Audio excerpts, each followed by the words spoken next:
प्यारे बच्चों, कैसे हैं आप लोग। आशा करते हैं कि आप लोग अच्छे होंगे, स्वस्थ होंगे और आप लोगों की तैयारी बेहतर चल रही होगी। तो आज के इस वीडियो में जो आपका यूपी पुलिस कांस्टेबल का एग्ज़ाम होने वाला है 23 अगस्त से 31 अगस्त, उसी के जनरल हिंदी के टॉप मोस्ट इम्पॉर्टेंट क्वेश्चंस को यहाँ पर डिस्कस करने वाले हैं। तो वीडियो काफ़ी इम्पोर्टेंट है आप लोगों के लिए, तो इस वीडियो को पूरा ज़रूर देखिए। वीडियो अच्छा लगे तो प्लीज़ वीडियो को लाइक और शेयर ज़रूर करें। और जो भी हमारे नए बच्चे हैं, जिन बच्चों ने चैनल को सब्सक्राइब नहीं किया है, तो प्लीज़ चैनल को सब्सक्राइब, नोटिफिकेशन बेल ऑन करना ना भूलें। तो चलिए वीडियो को स्टार्ट करते हैं। गाइस, यूपी पुलिस कांस्टेबल की एग्ज़ाम डेट घोषित कर दी गई है। 23 अगस्त से 31 अगस्त के बीच में एग्ज़ाम आयोजित किया जाएगा। आप लोगों के पास सिर्फ और सिर्फ 12 दिन शेष है। तो आज मैं आप लोगों के लिए जनरल हिंदी के कुल 50 क्वेश्चंस लेकर आया हूं। अगर आप लोगों ने इन 50 क्वेश्चंस में 45 क्वेश्चंस के सही जवाब दिए तो आप लोग समझ लीजिएगा जनरल हिंदी की जो आप लोगों की तैयारी है वो काफ़ी हद तक अच्छी है। तो खुद से प्रयास कीजिएगा इन सभी क्वेश्चंस के आंसर देने का। 2 से 3 सेकंड के बाद मैं आंसर क्लियर कर दूंगा। सेशन को शेयर कर दीजिए एक बार आप लोग, और वीडियो को जल्दी से लाइक कर दीजिए। निर्देश प्रश्न संख्या 51 से 52। नीचे दिए गए शब्द के लिए अर्थ व्यंजक चार विकल्प दिए गए हैं। सर्वाधिक उपयुक्त अर्थ व्यंजक विकल्प चुनकर लिखें। गयंद का अर्थ व्यंजक शब्द क्या होगा, यह आपको बताना है। गैंडा, बड़ा हाथी, बड़ा घोड़ा, जंगली भैंसा। गयंद का अर्थ व्यंजक शब्द क्या होगा? इसे आप कह सकते हैं गयंद का अर्थ होता है बड़ा हाथी। तो वी ऑप्शन जो है ये बिल्कुल सही हो जाएगा। नेक्स्ट क्वेश्चन देखेगा। मूढ़चेता, तो मूढ़चेता का अर्थ व्यंजक शब्द क्या होगा? मूर्ख, दूसरों का मूर्ख बनाने वाला। सी है मूर्ख जो बाद में चतुर बन गया हो। डी है आलसी। मूढ़चेता, तो मूढ़चेता का अर्थ व्यंजक शब्द क्या होता है? मूर्ख जो बाद में चतुर बन गया हो। सी ऑप्शन जो है आपका ये बिल्कुल करेक्ट हो जाएगा। गाइस, आप लोगों को पता है कि मैं आप लोगों को बीच बीच में बोलता रहता हूँ कि वीडियो को लाइक कीजिए, वीडियो को लाइक कीजिए, वीडियो को लाइक कीजिए, लेकिन वीडियो पर लाइक नहीं आ रहे हैं। लाइक की जो संख्या है बहुत ही ज़्यादा कम है। तो हाथ जोड़कर सभी बच्चों से पर्सनली मेरा रिक्वेस्ट है कि अगर आप वीडियो को देखते हैं तो वीडियो को लाइक करके जाइएगा आप, क्योंकि आप वीडियो को लाइक नहीं करते। जब तक वीडियो पर लाइक नहीं आएंगे तब तक वीडियो ट्रेंड नहीं करता है। ये भी आप लोगों को पता होना चाहिए। अगर आप वीडियो को लाइक नहीं करते हैं तो ये मेरा खुद का दुर्भाग्य है कि आप लोग वीडियो को लाइक नहीं करते हैं। कंटेंट तो मैं आपको अच्छा देता हूँ और समझाने की पूरी कोशिश करता हूँ, यानी मैं अपनी तरफ से आप सभी को 100% देने की पूरी कोशिश कर रहा हूँ। आप लोगों को पता है कि यूपी पुलिस कांस्टेबल का एग्ज़ाम 23 अगस्त से स्टार्ट है। तो अगर आप हमारे वीडियोस पर व्यूज़ देखेंगे तो 200 व्यूज़ आने में रात हो जाती है। आप लोग बिलीव नहीं करोगे, आप लोग 200 व्यूज़ आने में पूरी रात लग जाती है। बच्चों के कमेंट्स इतने अच्छे आते हैं, देखकर दिल बाग बाग हो जाता है। जब मैं देखता हूँ कि 200 व्यू शाम तक, वो भी दूसरे दिन उतने ही व्यूज़ रहते हैं, तो जाहिर सी बात है कि आप लोगों का जो रिस्पॉन्स है बहुत ही ख़राब देखने को मिल रहा है। ये गलत बात है। आप वीडियो को देखते हैं और लाइक नहीं करते हैं। अगला प्रश्न क्या है कि खिली हुई हवा आई, फिरकी सी चल गई, पंक्ति में कौन सा अलंकार होगा? संभावना, उत्प्रेक्षा, उपमा या अनुप्रास? देखिए यहाँ पर हवा की तुलना जो है ना वो फिरकी से की गई है। तो जहाँ पर तुलना की जाती है वहाँ पर कौन सा अलंकार होता है? उपमा अलंकार होता है। तो सी ऑप्शन करेक्ट हो जाएगा। या फिर आप ये भी कह सकते हैं समान धर्म के आधार पर जहां एक वस्तु की समानता या तुलना किसी दूसरी वस्तु से की जाती है वो उपमा अलंकार होता है। अब यहाँ पर दूसरी वस्तु की तुलना दूसरी वस्तु से की जाएगी। खिली हुई हवा आई, फिरकी सी चल गई, यानी फिरकी सी या फिरकी की भी बात हो रही है यहाँ पे, और खिली हुई हवा की भी बात हो रही है। ठीक है, अगला प्रश्न देखिएगा। पापी मनुज भी आज मुख से राम नाम निकालते, इस काव्य पंक्ति में कौन सा अलंकार है? तो मेरे प्यारे साथियों, यहाँ पर हो जाएगा विरोधाभास अलंकार। देखिए, जब भी विरोधाभास अलंकार पूछा जाए आपको ध्यान में रखना है समान धर्म के आधार पर समान धर्म के आधार पर, तो मैं आपको बता रहा था उपमा अलंकार। उपमा अलंकार मैं आपको बता चुका हूँ। विरोधाभास को पहचानने का तरीका क्या है? जब किसी वस्तु का वर्णन करने पर विरोध ना होते हुए भी विरोध का आभास हो, वो विरोधाभास अलंकार कहलाता है। पापी मनुज भी आज मुख से राम नाम निकालते, तो यहाँ हो जाएगा विरोधाभास अलंकार। तो सी ऑप्शन सही हो जाएगा। नेक्स्ट क्वेश्चन देखेगा। प्रश्न क्या है? शांत रस का स्थायी भाव क्या होता है? श्रृंगार, ग्लानि, निर्वेद, रति। शांत रस का स्थायी भाव होता है निर्वेद। तो सी ऑप्शन जो है आपका बिल्कुल सही हो जाएगा। ये तो आपको पता चल गया कि शांत रस का स्थायी भाव होता है निर्वेद। अच्छा, श्रृंगार रस का स्थायी भाव क्या होता है? तो श्रृंगार रस का स्थायी भाव होता है रति। ठीक है। अब इसमें जो स्थायी भाव हैं, स्थायी भाव से आपके यूपी पुलिस कांस्टेबल के एग्जाम में लिखकर रख लीजिए, 2 से 3 प्रश्न पूछे जाते हैं। जैसे कि श्रृंगार रस का स्थायी भाव क्या होता है? रति। हास्य रस का स्थायी भाव क्या होता है? हास्य। करुण रस का स्थायी भाव क्रोध। रौद्र रस का स्थायी भाव क्रोध होता है। वीर का स्थायी भाव होता है उत्साह। भयानक रस का स्थायी भाव भय होता है। अद्भुत रस का आश्चर्य। भीतर रस का स्थायी भाव जुगुस्सा। शांत रस का निर्वेद। भक्ति का दास्य। और आपको ध्यान रखें, संचारी भावों की कुल संख्या कितनी मानी गई है? 33 मानी गई है। तो ये भी आपको ध्यान में रखना है। अगला प्रश्न देखिएगा मेरे प्यारे साथियों, तिरस्कार शब्द में कौन सा उपसर्ग है? जब भी वो उपसर्ग पूछे जाएं, बस स्टार्टिंग का शब्द ले लीजिए। शुरुआत का जो शब्द होता है वो आपका उपसर्ग होता है और लास्ट वाला शब्द प्रत्यय होता है। तो तिरस स्टार्टिंग का शब्द, तो ए ऑप्शन सही हो जाएगा। ठीक है। नेक्स्ट क्वेश्चन देखेगा।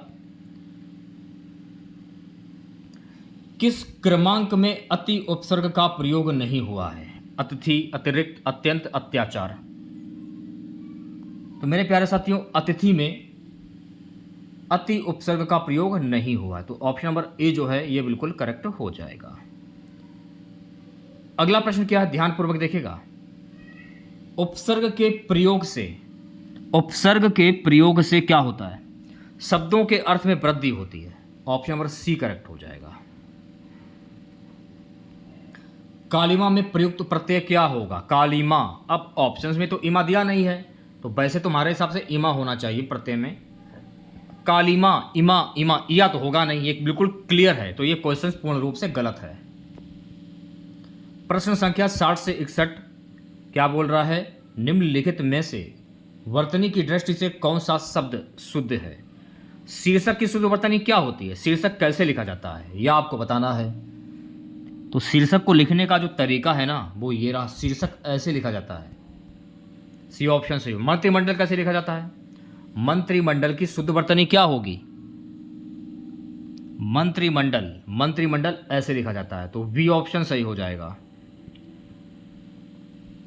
अगला प्रश्न, वह घर से बाहर गया वाक्य में से कौन सा कारक है? अब यहां पर जो आप सी देख रहे हैं, ये सबसे ज्यादा कॉमन यही है। कर्ता ने कर्म को करण के द्वारा संप्रदान के लिए अपादान से। अब अपादान से होगा, कर्ता होगा, कर्म होगा या करण होगा? तो आंसर क्या होना चाहिए आपके हिसाब से? बताइए क्या आंसर होगा। कर्ता ने कर्म को करण से के द्वारा। अब देखिए, वह घर से बाहर गया। अब यहां पर आपको थोड़ा सा दिमाग लगाना है। अब बहुत सारे ऐसे बच्चे होंगे जो कहेंगे कि यहां पर अपादान कारक होगा, लेकिन अपादान कारक नहीं होगा। प्रश्न पढ़िए पहले आप लोग। वह घर से बाहर गया, कोई कारण तो होगा तभी तो बाहर गया है। तो यह इसलिए यहां पर हो जाएगा करण कारक, क्योंकि कर्ता ने कर्म को करण से तो करण से में भी आ रहा है। पहले प्रश्न पढ़िए फिर आंसर दीजिएगा। कर्ता ने को कर्म को करण से संप्रदान को के लिए अपादान से संबंध का के की अधिकरण में पर। और यहां पर आपको एक बात और ध्यान में रखना है कि जो कारक जो होते हैं, कारक कुल 8 प्रकार के होते हैं। ये भी आपको ध्यान में रखना है। ठीक है। नेक्स्ट क्वेश्चन दिखेगा। स्मरण का विलोम शब्द क्या होता है? भूलना, आस्मरण, विस्मरण, सुस्मरण। स्मरण का विलोम शब्द क्या होगा? तो स्मरण का विलोम शब्द होता है विस्मरण। सी ऑप्शन करेक्ट हो जाएगा। ठीक है। नेक्स्ट क्वेश्चन देखेगा। निर्देश प्रश्न संख्या 64-65 निम्नलिखित वाक्यांशों के लिए एक शब्द बताइए। प्रश्न क्या? जिसमें संदेह ना हो को क्या कहते हैं? जिसमें संदेह ना हो, तो जिसमें संदेह ना हो उसको हम कहते हैं आसंदिग्ध। क्या कहते हैं? आसंदिग्ध। तो बी ऑप्शन सही हो जाएगा। अगला प्रश्न क्या है, जिस पर मुकदमा चल रहा हो उसे क्या कहते हैं? चोर, अपराधी, अभियुक्त, प्रतिवादी। जिस पर मुकदमा चल रहा हो, तो भैया मेरे जिस पर मुकदमा चल रहा हो उसको हम क्या कहते हैं? उसको हम कहते हैं अभियुक्त। तो सी ऑप्शन सही हो जाएगा। अगला प्रश्न क्या है, मोहन को हिंदी पढ़नी है इसलिए वह शास्त्री जी के यहां गया। कौन सा वाक्य है? मिश्र वाक्य, संयुक्त वाक्य, सरल वाक्य या कठिन वाक्य? मोहन को हिंदी पढ़, अब देखो मोहन को हिंदी पढ़नी है इसलिए वह शास्त्री जी के यहाँ गया। तो यहाँ पर दो चीज़ों का प्रयोग हो रहा है, तो यहाँ हो जाएगा संयुक्त वाक्य। तो बी ऑप्शन जो है आपका ये बिल्कुल सही हो जाएगा। मेरे प्यारे बच्चों, लाइक की संख्या बढ़ाइए, आप पर ही निर्भर हूँ।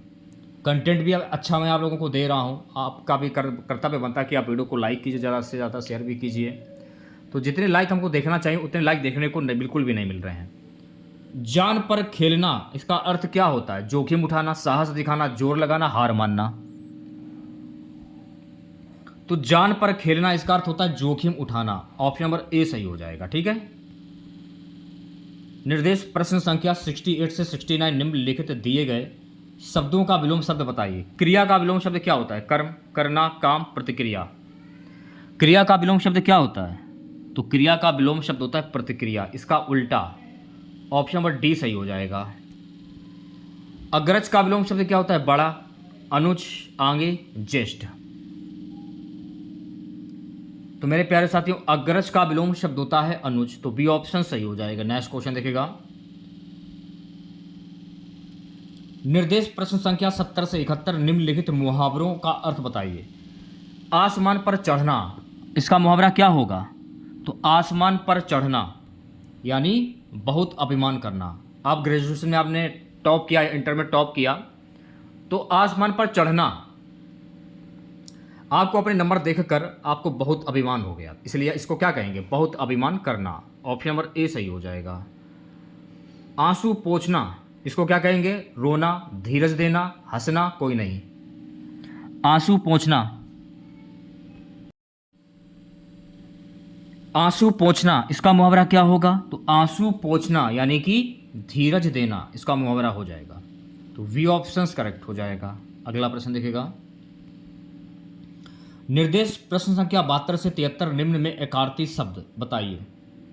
ऊपर कहा गया, इसको क्या कहते हैं? ऊंचा नीचा। बी है बेगार, सी है नीचे, डी है उपयुक्त। ऊपर कहा गया इसको क्या कहेंगे हम? तो ऊपर कहा गया इसको क्या कहते हैं? उपयुक्त कहते हैं। ऑप्शन नंबर डी सही हो जाएगा। ठीक है।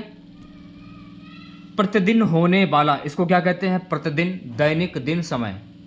प्रतिदिन होने वाला, तो मेरे प्यारे साथियों प्रतिदिन होने वाला इसको क्या कहते हैं? दैनिक कहते हैं। तो ऑप्शन नंबर वी सही हो जाएगा। ठीक है। नेक्स्ट क्वेश्चन देखिएगा। निर्देश प्रश्न संख्या 74 से 75 दिए गए शब्दों के पर्याप्त समानार्थक शब्द के लिए चार विकल्प दिए गए हैं। उचित विकल्प चुनिए तथा उत्तर पत्रिका में तदनुसार काला कीजिए। ठीक है। प्रसन्नता का समानार्थक शब्द क्या होता है? इच्छा, रुचि, पुलक, चिंता। प्रसन्नता का समानार्थक शब्द क्या होगा? तो प्रसन्नता का समानार्थक शब्द होता है पुलक। क्या होता है? पुलक। तो सी ऑप्शन करेक्ट हो जाएगा।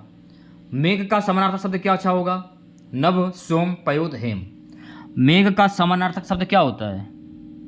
तो मेरे प्यारे साथियों मेघ का समानार्थक शब्द होता है पयोद। ऑप्शन नंबर सी सही हो जाएगा। निर्देश प्रश्न संख्या 76 से 77 दिए गए मुहावरों और लोक त्रुटियों के अर्थ बताने के लिए चार विकल्प दिए गए हैं। प्रत्येक के लिए उपयुक्त अर्थ वाला विकल्प चुनना है और उत्तर पत्रिका में तदनुसार काला करना है। क्या है? दूध का दूध, पानी का पानी। इसका मुहावरा कह सकते हैं आप लोग क्या होगा? दूध का दूध, पानी का पानी। तो मेरे प्यारे साथियों दूध का दूध, पानी का पानी, इसको क्या कहेंगे? सही न्याय। तो ऑप्शन नंबर सी सही हो जाएगा। दांत पीसना मुहावरा कह सकते हैं आप लोग। अत्यधिक क्रोध करना, अत्यधिक प्रसन्न होना, अत्यधिक निराश होना, अत्यधिक निडर होना। दांत पीसना इसको क्या कहेंगे? दांत पीसना यानी अत्यधिक क्रोध करना। ऑप्शन नंबर ए सही हो जाएगा। देखिए विलोम शब्द हुए, मुहावरे हुए, लोक त्रुटियां हुई और पर्यायवाची शब्द हुए। इन्हें आपको रटना नहीं, इनको समझना है आपको, क्योंकि एक ही नज़र में आंसर पता चल जाता कि आंसर क्या होगा। निर्देश प्रश्न संख्या 78 से 79 दिए गए वाक्यों में से कुछ में त्रुटियां हैं और कुछ ठीक हैं। वाक्य के जिस भाग में त्रुटियां हों उसके अनुरूप अक्षर वाले वाक्य में कोई त्रुटि ना हो तो कोई त्रुटि नहीं वाले अक्षर के विकल्प को चुनना है आप लोगों को। मैंने शीला से अपने साथ बाजार में चलने के लिए कहा लेकिन उसने मना कर दिया। तो इसमें आपको यह बताना किसमें त्रुटि है किसमें त्रुटि नहीं है।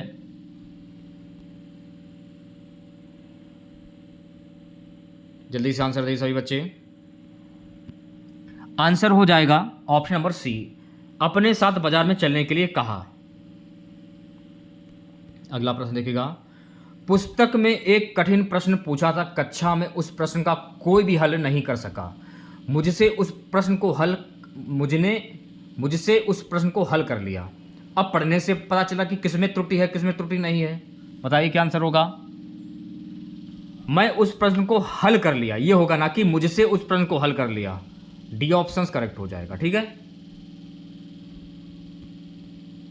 निर्देश प्रश्न संख्या 88 से 81 निर्देश 80 से 81 दिए गए वाक्यों में रिक्त स्थानों की उचित शब्दों द्वारा पूर्ति के लिए 4 विकल्प दिए गए हैं। उपयुक्त विकल्प चुनना है आप लोगों को। यदि इस रोग को आरंभ में ही काबू ना किया गया तो क्या हो सकता है। असाध्य, आक्रामक, जटिल, दुर्गम। यदि इस रोग को आरंभ में ही काबू ना किया गया तो यह क्या हो सकता है।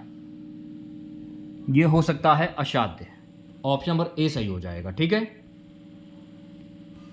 अगला प्रश्न क्या कि एक ना एक दिन परिश्रम का फल जरूर मिलता है, इस बात में कोई नहीं है। संदेह, भ्रम, दुविधा, असत्य। एक ना एक दिन परिश्रम का फल जरूर मिलता है, इस बात में कोई क्या नहीं है मेरे प्यारे साथियों, इस बात में संदेह नहीं है। तो ऑप्शन नंबर ए जो है ये बिल्कुल सही हो जाएगा। ठीक है। नेक्स्ट क्वेश्चन देखिएगा। गांठ में बांधना का अर्थ क्या होता है। खूब याद करना, कसकर बांधना, बगल में बैठना, मजबूत करना। गांठ में बांधना इसका अर्थ क्या होता है। तो गांठ में बांधना यानी खूब याद करना। ऑप्शन नंबर ए सही हो जाएगा। मनोयोग शब्द किस संधि से बना है। अब देखिए मनोयोग की जब संधि करते हैं तो मनोयोग की संधि क्या होती है। मनोयोग की मन धन योग, ये इसकी संधि होती है। अब पूछा क्या जा रहा है कि इसमें कौन सी संधि होगी। अगर आप तोड़ना जानते हैं तभी आप इसको हल कर पाएंगे। तो इसमें हो जाएगी वृद्धि संधि, सॉरी इसमें हो जाएगी विसर्ग संधि हो जाएगी, ना कि वृद्धि संधि। अब क्यों होगा, क्योंकि मन क्या बोला है, मन धन रोग, तोड़ने से पता चल रहा है कि यहां पर विसर्ग का निशान आया है। तो डी ऑप्शन सही हो जाए। नेक्स्ट क्वेश्चन देखिएगा।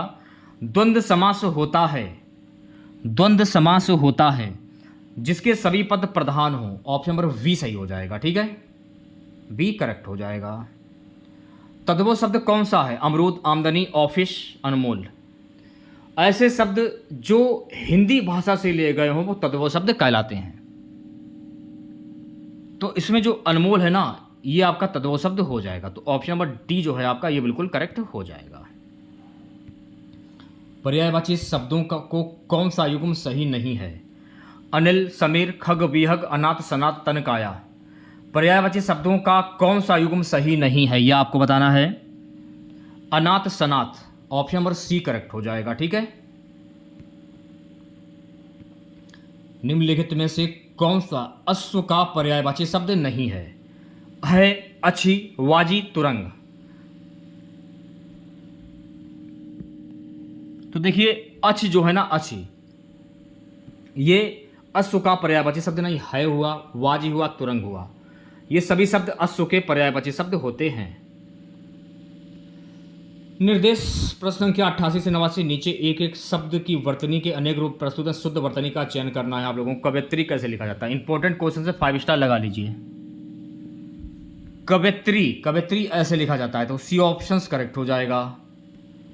अंतर्ध्यान कैसे लिखा जाता है ये भी इंपॉर्टेंट क्वेश्चन है। तो अंतर्ध्यान लिखने का तरीका क्या है। अंतर्ध्यान ऐसे लिखा जाता है। ऑप्शन नंबर वी सही हो जाएगा। प्रश्न संख्या 90 से 91 प्रत्येक शब्द समूह में 4 शब्द दिए गए हैं। इसमें से 3 के अर्थ समान हैं। एक शब्द बेमल है। बेमल शब्द का चयन करना है आप लोगों को।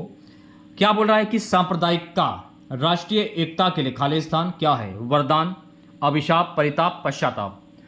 सांप्रदायिका राष्ट्रीय एकता के लिए क्या है? तो मेरे प्यारे साथियों, सांप्रदायिका राष्ट्रीय एकता के लिए क्या है? अभिशाप है। तो ऑप्शन नंबर वी जो है ये बिल्कुल सही हो जाएगा। अगला प्रश्न, मित्र के चुनाव की खालिस्तान पर जीवन की सफलता निर्भर करती है। औपचारिकता, उपयुक्तता, उपयोगिता, सार्थकता। मित्र के चुनाव की खालिस्तान में क्या आएगा? तो मित्र के चुनाव की सार्थकता पर जीवन की सफलता निर्भर करती है। तो डी ऑप्शन करेक्ट हो जाएगा। ठीक है। संबंध कारक का चिन्ह क्या होगा? अब आपको ये बताना है कि संबंध कारक का चिन्ह क्या होता है। संबंध में क्या आ जाता है? का, के, की। संबंध में क्या आता है? का, के, की। तो पूछ क्या रहा है कि संबंध कारक का चिन्ह क्या होगा?